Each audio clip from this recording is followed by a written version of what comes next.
पत्नी, अभी अभी शादी हुई थी, दूल्हा दुल्हन वर वधू परिवार के साथ दर्शनों के लिए आए। परिवार के लोगों ने कहा, मुनि जी ये गृहस्थी में प्रवेश कर रहे हैं, आप इनको ऐसा आशीर्वाद दीजिए इनकी गृहस्थी सुखी रहे।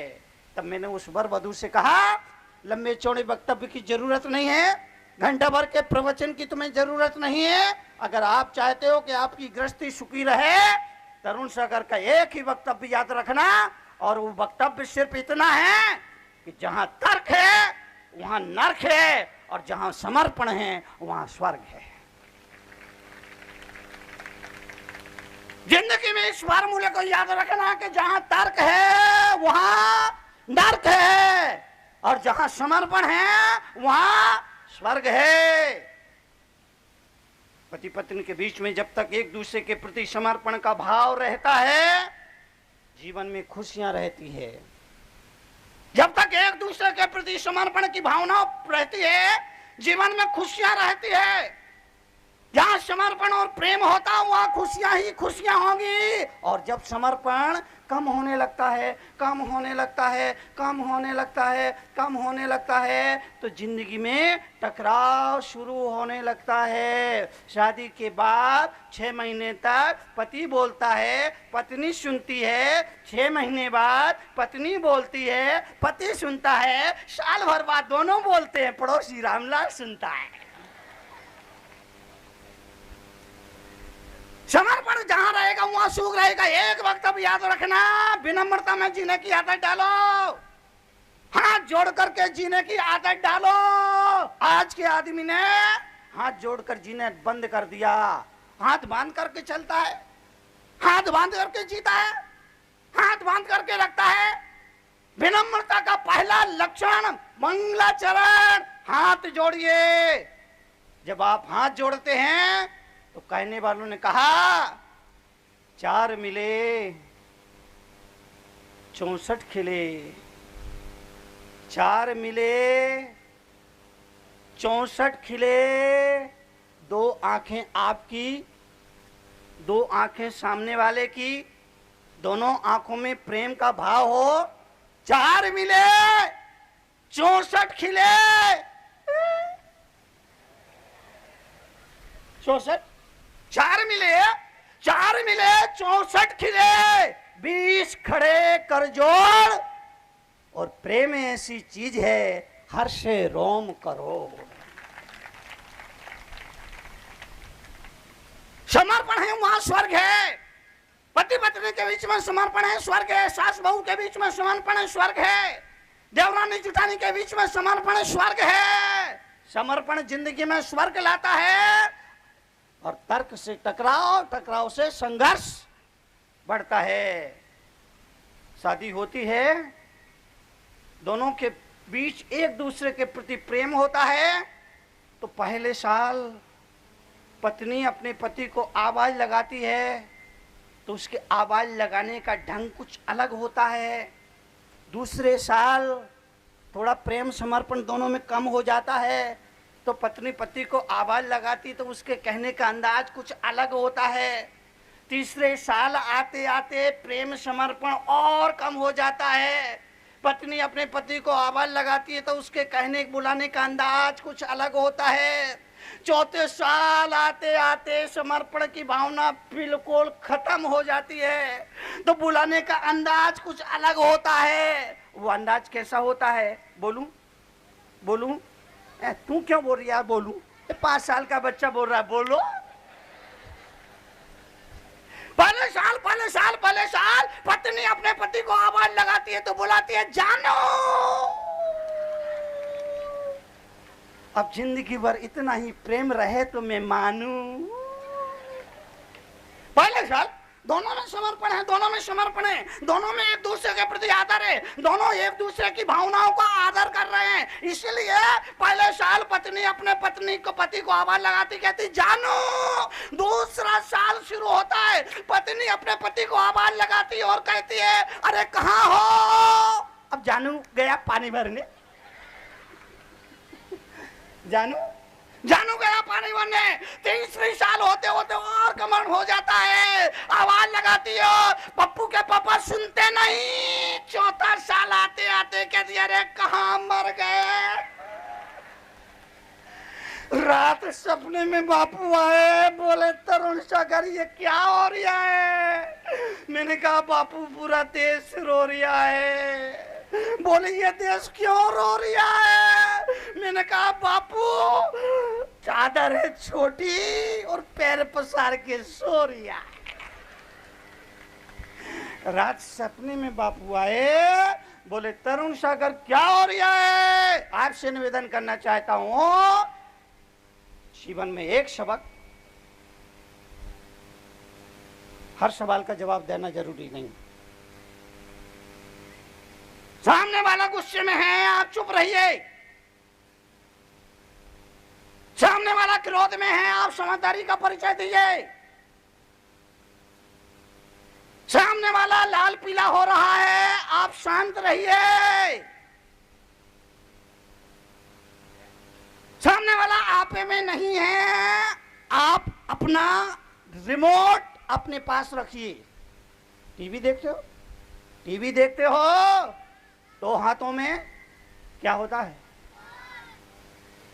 अब बेवकूफ बच्चे पैदा होना बंद हो गए। टीवी देखते हो तो रिमोट आपके हाथ में होता है। यही बात मैं आपसे निवेदन करना चाहता हूं, जिंदगी का रिमोट भी अपने हाथों में रखिए। हमारा रिमोट दूसरों के हाथों में है, इसलिए वो रुलाना चाहे हम रोने लगते हैं, वो हंसाना चाहे हम हंसने लगते हैं, वो क्रोध दिलाना चाहे हम क्रोधित हो जाते हैं, वो भगाना चाहता हम भागने लगते हैं। अपना रिमोट अपने पास रखिए, सामने वाला कुछ नहीं कर पाएगा। बाप और बेटा घोड़े पर चढ़े बाजार जा रहे थे।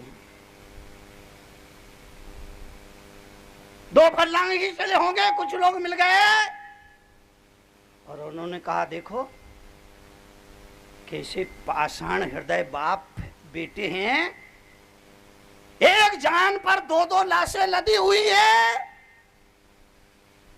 इनके दिल में दया नाम की चीज नहीं है। मरियल सा घोड़ा और ये हट्टे कट्टे उस पर लदे हुए हैं। बाप ने कहा बेटा लोग कुछ कह रहे हैं, सुना तुमने। हाँ पिताजी मैंने सुना। तो ठीक है मैं उतर जाता हूं, तू बैठ। बाप उतर गया, बेटा घोड़े पर बैठ करके आगे चलने लगा। फिर कुछ लोग मिले, फिर कुछ लोग मिले और लोगों ने कहा कैसा कलयुग आ गया, बूढ़ा बाप तो पैदल चल रहा है और हट्टा कट्टा जवान घोड़े पर बैठा है। बेटे ने कहा पिताजी लोग कुछ कह रहे हैं, सुना आपने। सुना तो ऐसा करिए आप आ जाइए, मैं पैदल चलता हूं। बाप बैठ गया, बेटा पैदल पैदल चलने लगा। फिर कुछ लोग मिले, लोगों ने कहा कलयुग आ गया है, कलयुग आ गया है। अरे बुढ़ा तो बेटा है, आपके सुकुमार बच्चे को पैदल चल रहा है। लोगों ने कहा ये बुढ़े तुझे शर्म नहीं आती क्या। बाप ने बेटे से कहा बेटा सुना। हाँ पिताजी सुना। तो अब क्या करना का, अब मैं भी उतर जाता हूँ, दोनों पैदल चलते हैं। फिर कुछ लोग मिले, लोगों ने कहा ओ मूर्खों की पराकाष्ठा हो गई, घोड़ा साथ में है और पैदल। कहने वाले कहेंगे, कहने वाले कहेंगे, हर हाल कहेंगे, बेवजह कहेंगे, अकारण कहेंगे। आप सीधे सरल सपाट रास्ते पर चलोगे तब भी कहेंगे। इसलिए सुनने की आदत डालो, सुनने की आदत डालो, सुनने की आदत डालो, सुनने की आदत डालो। और आजकल सुनने के लिए कोई तैयार नहीं, परिवार में सुनने के लिए कोई तैयार नहीं, सुनाने के लिए सब तैयार हैं, सुनने के लिए कोई तैयार नहीं, सुनाने के लिए सब तैयार है। मैं आपसे निवेदन करूंगा जीवन के लिए, जीवन के परिवर्तन के लिए हम अपने जीवन को घर से सुधारें, अपने आप से सुधारें, सामने वाले से सुधार की उम्मीद नहीं रखें। हम अपने मालिक हैं, हमारी अपने पर मालकियत है, हम कभी भी कहीं भी अपने आप को बदल सकते हैं। सामने वाले को हम नहीं बदल सकते हैं, पर अपने को बदल सकते हैं। स्वभाव को बदल, स्थान को नहीं बदलना है, स्वभाव को बदलना है। स्कूल को नहीं बदलना है, क्लास बदलना है। घर को नहीं बदलना है, पर आप बाजार को नहीं बदलना है, गांव को नहीं बदलना है, स्वभाव को बदलना है। और आजकल तो जमाना है ना, क्या बोलते हैं ये महिलाएं, वो क्या करती है, ऊपर से नीचे तक एक जैसी, क्या बोलते हैं इसको, मैचिंग। मैचिंग, जमाना मैचिंग का है, जमाना मैचिंग का है, जमाना मैचिंग का है। लेकिन मैं आपसे निवेदन करूंगा, वस्त्रों आभूषणों के मैचिंग के साथ अपना स्वभाव भी ऐसा बनाइए कि वो कहीं भी मैच कर जाए। अपना स्वभाव भी ऐसा बनाइए वो कहीं भी मैच कर जाए। ऐसा स्वभाव अगर बन जाए तो व्यक्ति जहां जाएगा वहां आनंद ही बरसेगा। दो तरह के लोग होते हैं, गुस्सैल पति की पत्नी पति के घर से बाहर जाने के लिए भगवान से प्रार्थना करती है। गुस्सैल पति की पत्नी पति के घर से बाहर जाने का इंतजार करती है। गुस्सैल पति की पत्नी पति के घर से बाहर जाने का इंतजार करती है, और शांत पति की पत्नी पति के घर आने के लिए भगवान से प्रार्थना करती है। दो स्थितियां हैं, दो स्थितियां हैं। इसलिए तरुण सागर का कहा, अगर आप माने तो मैं आपसे निवेदन करना चाहता हूं, आपको मालूम होना चाहिए गुस्सैल स्वभाव के व्यक्ति को उसकी पत्नी भी पसंद नहीं करती है, और शांत स्वभाव वाले व्यक्ति को उसका पड़ोसी भी पसंद करता है। चुप रहो, चुप रहो। जवाब, हर सवाल का जवाब देना जरूरी नहीं है। 90% सवाल के जवाब देना जरूरी नहीं होते, लेकिन फिर भी हम जवाब देते, क्योंकि हमको लगता है अगर हमने तुरंत जवाब नहीं दिए तो हमारे स्वर का सर्टिफिकेट कैंसिल हो जाएगा। जीवन के लिए भगवान महावीर ने कहा, अपने मन को संभालो, अपने वचन को संभालो, अपनी काया को संभालो। मन वचन काय, मन को संभालिए, वचन को संभालिए, मन को संभालिए, वचन को संभालिए। ऐसी वाणी बोलिए मन का आपा खोए, औरन को शीतल करे आपऊ शीतल। आदमी अपनी वाणी को सुधार। घर के अधिकतर झगड़े ये वाणी की वजह से होते हैं। परिवार के अधिकतर झगड़े वाणी पर संयम ना होने की वजह से होता है। पति पत्नी में विवाद हो गया, विवाद इतना बढ़ गया, इतना बढ़ गया, इतना बढ़ गया, पत्नी रुष्ट हो गई और उसने घर की चाबी पति की तरफ फेंक कर कहा, ये संभालो अपना घर, मैं चली अपने मायके। पति समझ गया मामला गंभीर है। उसने बात को संभालते हुए कहा, ठीक है तुम अपने मायके हो आओ, मैं भी अपनी ससुराल घूम आता हूँ, बच्चे भी थोड़े दिन के लिए अपने ननिहाल हो आएंगे। इतना पत्नी को सुनना था, पत्नी को हंसी आ गई और बोली, पप्पू के पापा तुम कितने बोले हो। दो में से एक समझदारी का परिचय दे, झगड़ा टल जाएगा। पति पत्नी आपस में समझौता करें, एक ना समझ बने, दूसरा समझदार बन जाए, काम चल जाएगा। सास बहू आपस में समझौता करे, एक ना समझ बने, दूसरा समझ जाए, बन जाए, काम चल जाएगा। दोनों ही ना समझ बने तो, दोनों ही ना समझ बने तो, दोनों ही ना समझ बने तो, दोनों ही ना समझ बने तो गई भैंस। गई भैंस वाणी में। इसलिए आपसे निवेदन करूंगा जीवन के लिए अपने बोल को संभालिए, अपने वाणी को संभालिए। भगवान महावीर ने कहा वाणी का संयम, मन का संयम, हाथ का संयम, पैर का संयम, भोजन का संयम, रसना का संयम। जिंदगी में संयम पल पल कदम कदम पर जरूरी है। पत्नी ने भोजन बनाया, भोजन में मिर्ची जरा ज्यादा हो गई। पत्नी ने भोजन बनाया, भोजन में जरा मिर्ची ज्यादा हो गई।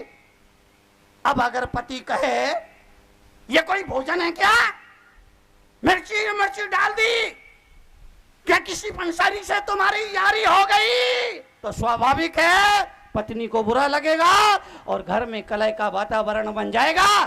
अगर इसकी जगह पति यूं कहे वाह भाई मजा आ गया, मोह तो मोह, कानों को भी स्वाद आ गया, वाह भाई मजा आ गया, क्या चटपटा भोजन बना है, कानों को तो मोह, कानों को भी स्वाद। इतना कहने से पत्नी समझ जाएगी। इतना बात एक ही है, बात एक ही है, पर कहने का ढंग अलग अलग है। आपके घर मेहमान आया और आप उसे बोलिए आइए आप भी भोजन कर लीजिए, मेहमान आएगा प्रेम से भोजन करेगा। और अगर इसकी जगह ये कहो आओ तुम भी ठूस लो, क्या होगा पंडित जी, ठूसेगा तो नहीं ठूसा। मेहमान आया, अगर आप उससे बोलिए आइए आप भी भोजन कर लीजिए, प्रेम से भोजन करेगा। और इसकी जगह अगर यूं कहा जाए आओ तुम भी, कहने का ढंग अलग अलग होता है। दुनिया नहीं बदलेगी, हमें अपने जीने का ढंग बदलना है, हमें अपने रहने का ढंग बदलना है, हमें अपने कहने का ढंग बदलना है। दुनिया नहीं बदलेगी, दुनिया तो जैसी है वैसी। महावीर के समय भी ऐसी थी, बुद्ध के समय भी ऐसी ही थी, राम के समय भी ऐसी ही थी, श्री कृष्ण के समय भी ऐसी ही थी। दुनिया जो है वो है, पर दुनिया वाले अपने को बदले तो ये दुनिया किसी स्वर्ग से कम नहीं है। मरने के बाद स्वर्ग जाने की वजह हम इसी जीवन को, इसी धरती को स्वर्ग बनाने की कोशिश करें तो हमारे जीवन सफल